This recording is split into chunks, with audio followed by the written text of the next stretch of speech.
Daniel had lived by the lake for nearly 15 years, and in that time, the sparkling water had become more than just scenery.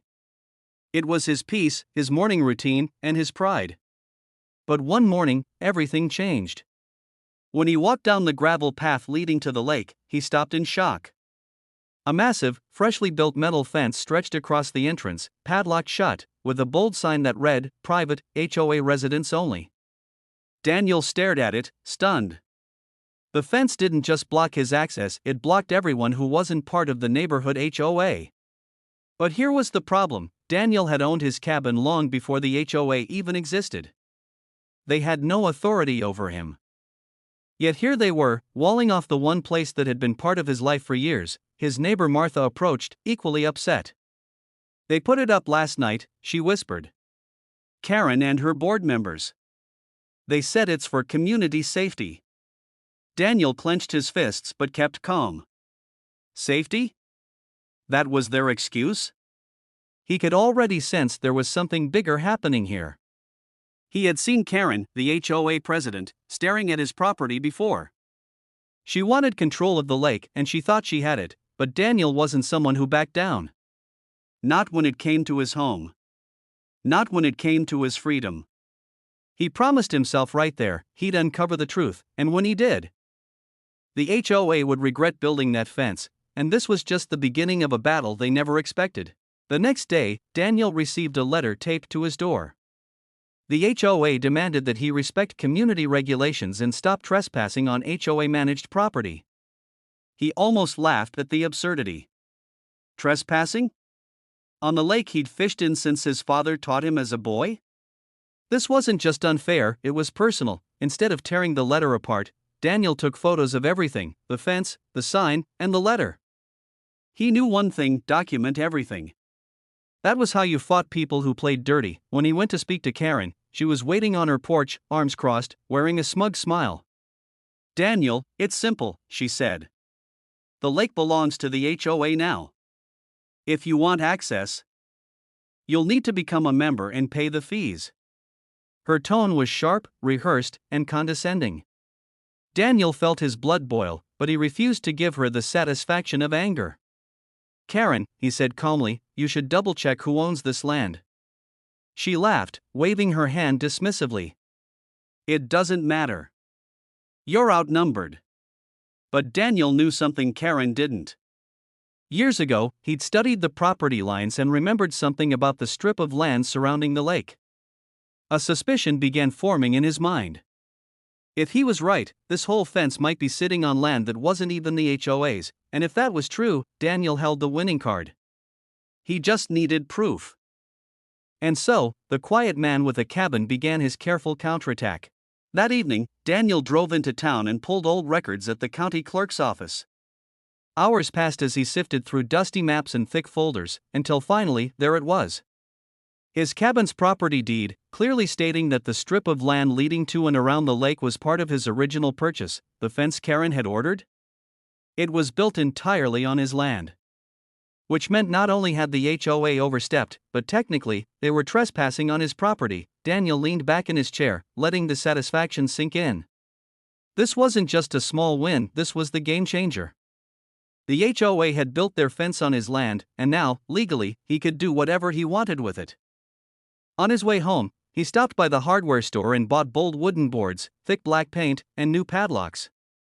If Karen wanted to play this game, he'd raise the stakes. The next morning, neighbors gathered as Daniel hammered a huge sign onto the gate the HOA had built. In bold letters, it read, "Private property, access through owner only." Whispers spread quickly. People were shocked. Karen fumed when she saw it, shouting at Daniel from across the street. But he only smiled. He had the documents, the law, and now the fence under his control. Karen thought she could box him out of the lake. Instead, Daniel had turned the tables, and this was just the first strike. Karen didn't stay quiet. Within days, the HOA sent another letter, this one dripping with threats of lawsuits, fines, and community penalties. They demanded Daniel remove his sign and cooperate. But the neighbors were starting to see things differently. Martha, and even some HOA members, began questioning Karen's leadership. If Daniel owns that land, Martha said publicly, why are we paying fees for something that isn't even ours? The tension was building, and Karen knew her power was slipping. So, she organized an emergency HOA meeting. Flyers went out, rumors spread, and Karen promised to expose Daniel's lies. Daniel didn't attend the meeting. Instead, he calmly prepared copies of his property deed and maps. The next morning, before anyone could twist the story, he delivered them directly to every mailbox in the neighborhood. By noon, everyone knew the truth. Karen's fence wasn't protecting the community, it was illegally blocking Daniel's land. Suddenly, the HOA's big display of control had become a public embarrassment. Daniel sat on his porch that evening, listening to the lake's gentle waves. He knew Karen wouldn't give up easily. But now, the fight wasn't just about him. It was about every neighbor tired of being bullied, and soon, Karen would discover that her empire of control was built on shaky ground. With the truth out, the HOA board was divided. Some members distanced themselves from Karen, while others scrambled to defend her. But the community was restless. The lake had always been for everyone, and now they realized they'd been paying fees for access Daniel legally controlled. That weekend, Daniel made his move.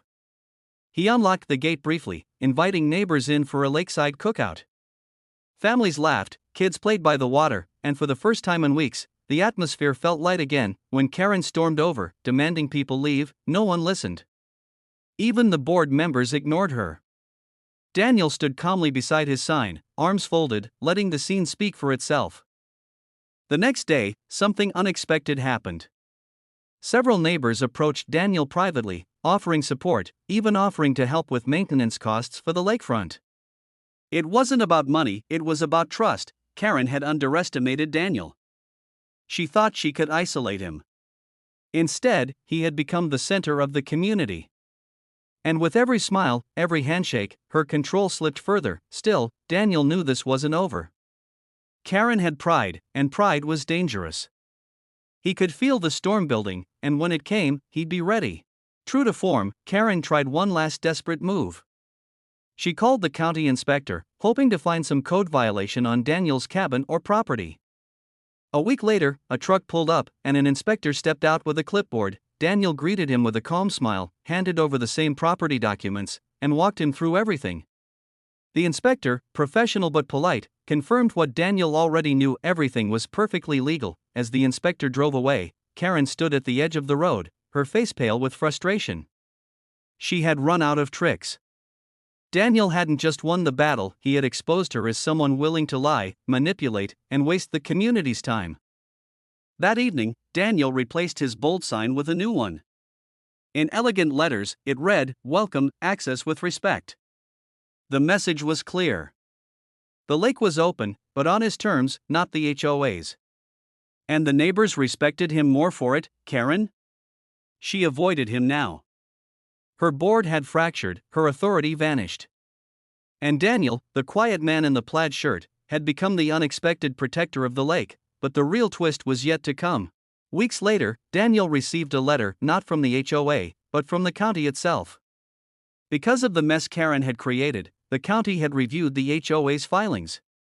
To everyone's shock, they discovered that large parts of the HOA's so-called community property overlapped with Daniel's land deeds. Not only did he own the strip around the lake, he technically owned the only access road leading into the HOA's gated area. The irony was almost poetic.